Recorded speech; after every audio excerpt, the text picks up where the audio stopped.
అపోస్తుల కార్యములు 16వ అధ్యాయము 11వ వచనము నుండి 15వ వచనం వరకు. ఒక విశ్రాంతి దినమున ఆ నగరం వెలుపలనున్న నదీ తీరమున ప్రార్థనా స్థలం ఉన్నదని తెలుసుకుని అతడికి వెళ్లి కూర్చుండి అక్కడికి వచ్చిన స్త్రీలతో మాట్లాడితిమి. మా బోధలు విన్న వారిలో తైతీరా నగరము నుండి వచ్చిన లిథియా అను స్త్రీ కలదు. ఆమె ఊదా వర్ణము గల వస్తువులను అమ్ముకును వ్యాపారస్తురాలు, దైవభక్తురాలు. ప్రభు ఆమె హృదయమును తెరిచి పౌలు బోధను సావధానముగా విన్నట్లు చేసెను. అప్పుడు ఆమె ఇంటి వారు జ్ఞానస్నానం పొందిరి. మీరు మా ఇంటికి వచ్చి బస చేయుడు అని ఆమె ప్రాధేయపడగా మేము అందుకు సమ్మతించితిమి. క్రీస్తునాథుని యందు ప్రియ సహోదరి సహోదరులారా, పౌలు గారు తన యొక్క 2వ మిషనరీ జర్నీని అంతియోకు నగరం నుండి ప్రారంభించాడు. ఈ 2వ మిషనరీ జర్నీలో తనకు సహాయం చేయటానికి శీలాసును తీసుకువెళ్తున్నాడు. అంతియోకు నగరం నుండి సిరియా, సిలీషియా, పిసీదియా, పంఫీలియా ప్రాంతాల మీదుగా తాను మాసిదోనియా ప్రాంతంలో ప్రవేశించాడు. మాసిదోనియా ప్రాంతంలో ఉన్న ఫిలిప్పి అనే నగరంలోకి వెళ్లి అక్కడ సువార్తను బోధించి ఉన్నాడు. ఒక విశ్రాంతి దినం రోజున తాను ప్రార్థనా మందిరముకెళ్లి దేవుని యొక్క వాక్కును ప్రకటించి ఉన్నాడు. ప్రియ సహోదరి సహోదరులారా, అదే విధముగా మనము కూడా విశ్రాంతి దినం యొక్క నియమాన్ని పాటించాలి. విశ్రాంతి దినం రోజున మనం ఎక్కడున్నా సరే దేవుణ్ణి ఆరాధించటానికి, మహింపరచటానికి, దేవుని యొక్క సన్నిధికి వెళ్ళటానికి మనం ప్రయత్నం చేయాలి. ఆ ప్రార్థనా మందిరంలో పౌలు గారు ప్రసంగించినప్పుడు అక్కడున్న లిథియా అనే విశ్వాసురాలు ప్రభుని నమ్ముకుంది. ప్రభుని విశ్వసించి ఆమె తన యొక్క కుటుంబ సభ్యులు జ్ఞానస్నానం స్వీకరించారు.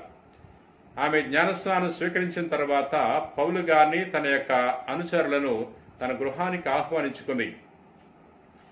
నా గృహానికి రండి, నా గృహంలో బస చేయండి, నాతిథ్యాన్ని దయచేసి స్వీకరించండి అని ఆహ్వానించినప్పుడు వారు ఆమె యొక్క గృహానికి వెళ్లి తన యొక్క ఆతిథ్యాన్ని స్వీకరించారు. ప్రియా మిత్రులారా, లిథియా అనే స్త్రీ ప్రభును నమ్మి విశ్వాసముతో జ్ఞానస్నానం తీసుకోవటం వల్ల ప్రభు ఆమెలో ప్రవేశించాడు.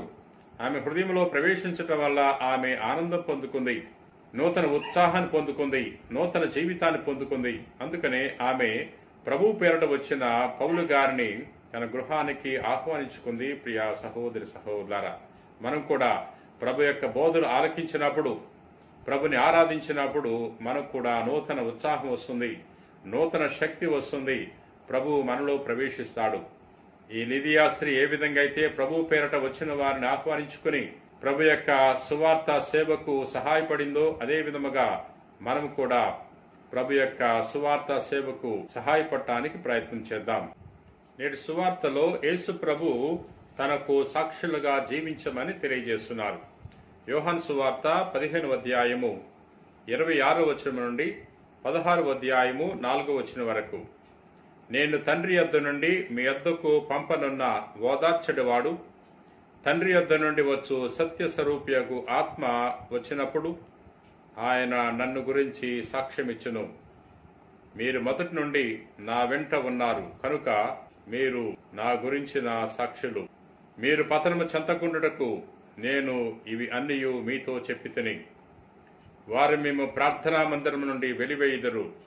మేము హత్య చేయు ప్రతి వాడు తాను దేవునికి సేవ చేయుచున్నానని భావించు గడియ వచ్చుచున్నది. క్రీస్తునాథుని యందు ప్రియ సహోదరి సహోదరులారా, నేటి సువార్తలో యేసు ప్రభు తన శిష్యులకు కొన్ని జాగ్రత్తలు తెలియజేస్తున్నారు. వారికి కష్టకాలం వస్తుందని, కష్టకాలంలో వారు ప్రజల చేత తిరస్కరింపబడతారని, శ్రమలకు లోనవుతారని, ప్రజలు వారిని వెలివేస్తారని తెలియజేస్తున్నారు. అటువంటి సమయంలోనే మీరు ధైర్యంగా ఉండండి. మీరు నా పక్షాన ఉంటే పవిత్రాత్మ మీ మీదకు వేంచేసి వస్తాడు. పవిత్రాత్మ శక్తి చేత నింపబడి మీరు ధైర్యముగా నాకు సాక్షులుగా జీవించగలరు అనే విషయాన్ని తెలియజేస్తున్నాడు.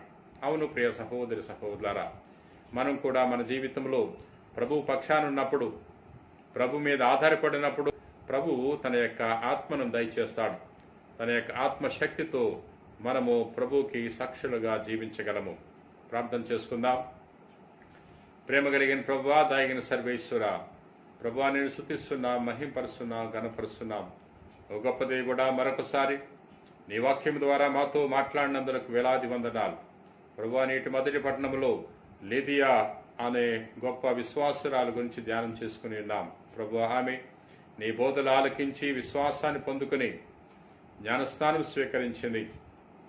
జ్ఞానస్నానం స్వీకరించడం ద్వారా తాను ఆనందాన్ని, సంతోషాన్ని, ఆధ్యాత్మిక ఆనందాన్ని పొందుకుంది.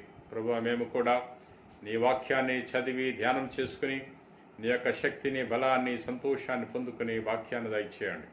ప్రభువా, నేటి సువార్తలో మేమందరం కూడా సాక్షులుగా జీవించాలని తెలియజేస్తున్నాం.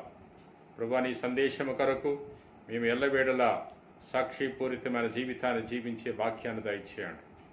ఈ యొక్క వాక్యాన్ని ఆలకిస్తూ ప్రార్థన చేసిన వారందరినీ నీకు సమర్పిస్తున్నాం. ప్రభువా, మా అందరి హృదయాల్లో అనేక కోరికలున్నాయి, మా జీవితంలో అనేక కొరతలున్నాయి.